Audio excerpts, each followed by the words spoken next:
Right, here I am with Dave Dobbs. Dave Dobbs is a very interesting guy indeed. He's an author of a book, Laughing Gas. He's also run for mayor. Was it just Bristol? When I met you, I was doing Mayor of London. I didn't have a 10 grand to run for Mayor of London, but I still ran anyway, you know, just for a bit of a mistake really, but yeah. Because that's how I met Dave. I met you like at Occupy. You turned up on, what was it, a pink, what's it called, what do you call it? I call it a pink, cycle-powered, living mayormobile. And there's a picture of it. There, which is just it's a bike with like a living quarters on the back of it. And there it is there. So it's like living quarters on the back of it. He's turned up with his pink mobile at Occupy, and we had a good chat about basically what Occupy was all about. And I found Dave very interesting, and Dave found me quite interesting. We sat down and had many talks. John was the first person I met when I got to Finsbury Square, which was after the whole St Paul's thing. I turned up there, and I mean, I didn't really understand the Occupy thing, and yet I totally understood it. You know, I totally understood that a load of people were taking a stand and wanted to occupy their rights, really. Occupy what, you know what I mean? And sometimes we don't understand what our government is doing and all the complicated departments, but that doesn't mean that we don't understand all the shit they're doing is wrong. Yeah. And so how do you just got to occupy, you just got to do something, and these people are doing something, and that's what I loved about it, and that's why I did Occupy London Mayor. And that's why, like, many people did come together. People are sick of their governments controlling them, and they want to do something about it. But at the end of the day, what I found out with Occupy was it was controlled by the government. So I was exposing the government, controlling the protest, and getting a lot of grief for it. But anyway, that was another old story, and I'm sure we're going to talk about what's coming up with the Bilderberg group and the rest of it in the UK next week. But what we're here to talk about at the moment is this. There's an article here in Bristol election thing. That's all the candidates, basically. That's all the candidates that ran in the local, for the local government, basically for the Bristol Mayor. So that's all the Bristol Mayor candidates. And then they put an article in here about you. So this was actually your work. Published by me. Each candidate could submit an A4 sort of double spread sort of thing to go in this. So there were 16 candidates, and there's 16 basic pages of the candidates, and that's one of them. Right, and this is the thing, this is where it's going to start getting interesting, alright? This is the title of what he's put. Is Dave Dobbs insane to believe the water from the great floods on this planet Earth actually came from Mars? What's going on, Dave? Well, I really believe the water from the Great Flood came from Mars. So actually, I mean, can you imagine how difficult it is to say that? I mean, now I'm saying it now, and it seems quite easy, and I can just say that. But actually, it's taken me an enormous amount of research, and enormous, like, it's taken me 4 years to. It's taken me 4 years to actually believe that the water from the Great Flood came from Mars. Right, because the theory is that Mars was covered in water. Yeah. And what you're saying is there was some kind of a... Well, I'll let you explain it. You're saying there was some kind of split in Mars. Look, yeah, exactly. If you look on Mars, on the terrain of Mars, you'll see one of the largest, if not the largest, unexplained trench in the planet. It's called Valles Marineanis, and it is the largest unexplained crater in the solar system. It is 4,000 kilometers long,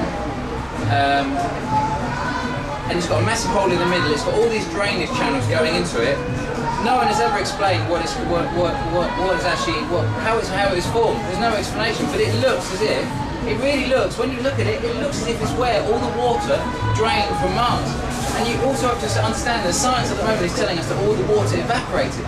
If you ever look at terrain where water is evaporated, you see a very smooth surface, like the place where what's the big festival in America, Burning Man. I can't remember what desert it's on, but it's on basically what was an ocean that's evaporated. It's created a salt plain that's maybe Nevada or something like that. I'm not too sure where it is, but anyway, you know, what you see on Mars is this terrain that's all dug out, this massive movement of water. It's just evidence of huge, colossal volumes of water moving. And we know there was water existed on there because of the zircon crystals, the oldest elements, the oldest minerals that exist in the universe that we know that stay formed before they break down into anything else. Zircon is the most resistant of all. There's enormous volume of zircon on Mars, and zircon a mineral. It's one of the oldest. Most things break down after an enormous amount of time, but zircon, it's a silica, and it can tell how you can use zircon to carbon date. I mean, to incorporate zircon into it, before I even take you into the whole kind of like, there's two ways of looking at this. You can look at it on an atomic level, you can look for proof of this on an atomic level, or you can look for proof on this on a geological level. And really, before we even start talking about the atomic levels, actually, you've really got to look at the geological evidence. And the geological evidence is Vallis Mariani's on Mars, which is the big split. And then you've got to look at the corresponding. You're talking about a massive volume of water that seems to have disappeared from one space, and you think, well, where the hell's that gone? It seems to have gone somewhere really fast. So you're thinking, is there any place where there's arrival of a large amount of water that you could sort of say, well, if you're a plumber and you're looking for a leak, you're looking for the wet patch. You know what I mean? So you're looking for a huge wet patch, you find the Great Flood, you think, well, that's a wet patch. Is there anything that corresponds to a 4,000 kilometre long gash or an opening point on Earth that corresponds to the 4,000 kilometre gash on Mars?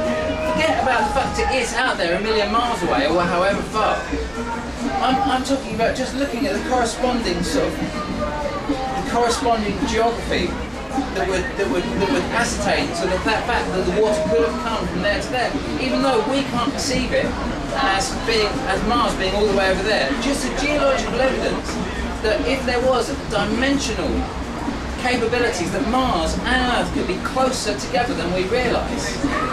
Once we actually remove the distance, even though we find that difficult because we've never been able to explain dimensionalism, if we could remove the distance and realise that Mars and Earth could be inextricably closer, once you create that hole on Mars, it drains through the Earth, drains through the planet's surface of Mars. Could it then come up on the planet of Earth, or come up through the surface of Earth? And is there evidence? And there is. So how are you saying that happening? So you're saying there is a connection from that split in Mars to somewhere on this planet? Yeah, and that place on this planet is called the Emperor Seamount Chain, and it runs from the Kamacha Peninsula, which is the southernmost easterly tip of it's like the southern tip. You'll see it's a little arm that drops down from the bottom of Russia. Well, little, it's massive, and it's got the largest volcano in the northern hemisphere. And there's an underwater volcanic peninsula that runs all the way down to Hawaii, which is the largest volcano, as I understand it, in the southern hemisphere. And this perfect line of volcanoes is 4,300 kilometres long. It's almost an identical distance. And if you look at the way in which the whole Pacific Ocean floor has been formed, it's almost as if it's been formed in one go. And the evidence of that, the real evidence of that it's just, to me, it's evidence there was a whole massive lava flow after the oceans, under this newly arrived ocean, where this gash had been caused by the arrival of the ocean. The magma deep within the core then went over the existing land and moved over to create the whole Pacific Basin in one fell swoop. As though the whole ocean floor was created in one go. Okay, so we've got Mars here, and we've got Earth here. Wrong. Right, okay. This is the assumption, because you look up and you see Mars in the night sky, but that Mars existed, the very closest Mars can be to us is 2.5 minutes away in light speed. So whatever we see in the night sky is the very closest to us, 2.5 minutes away. It occurred 2.5 minutes ago. Now the further you go away, the further light speed it is away in terms of light distance. So you assume, you see Mars up there, you think, oh, that's where it is 2.5 minutes ago. So now it is a slightly different distance. So you assume it's there, but that is as much it's an assumption to assume it's where you think it is, because it could be a projection. So Mars is there, Earth is here, but what happens if Mars is here and so is Earth? But we experience it in time as a projection. what I'm saying is, like, physically you've got like Mars out there somewhere, you've got Earth here, and the water's there, and perceived from this dimension, in this time and space. Yeah. So what I'm saying is, like, physically you've got a physical planet there, you've got a physical one here, Yeah. and you've got water on this one, and literally none of this one at the time or whatever, and this water from here has travelled to here. Yeah. But obviously it doesn't travel at light speed, No. and it doesn't. So how has this water travelled from Mars to Earth? It's travelled through a dimensional tear, literally, and this is the hardest thing that we'll ever conceive in this Earth. In actual fact, there's a movie coming out this year, it's called Pacific Rim. It's about a dimensional tear at the bottom of the Pacific Ocean that sea monsters come up through. Now, when you actually sort of look at that and analyse that, it kind of like it makes a mockery of the idea, or in some sense. But it also is the only way we can touch some of these concepts is through science fiction movies. And but it's a very, very difficult thing to perceive that there is multiple dimensions. When you talk about Einstein's E equals mc squared, E energy. Well, we don't really know what E would be better X, as in the unknown equation, because we're all made of this matter. So it's a very difficult thing for us to try and do experiments to understand what matter really is, when we are made of the stuff that we're trying to do the experiments with. How do we step out of that to look at that from an outside, but single, first dimensional perspective? So we can actually perceive matter from beyond matter. We can't really do it. But so we assume that we assume Mars must be up there, but the real proof that what I'm trying to say, or evidence of what I'm trying to suggest here is this is our new understandings in quantum entanglement. And I'll say that again, quantum entanglement, to make that really clear, because this is the latest discovery. But when you take an atom, you split it down into a smaller, so you take an atom, separate the electrons around the outside, separate the protons and neutrons, take the proton, split the protons into its quarks and its smallest particles, and then split those particles.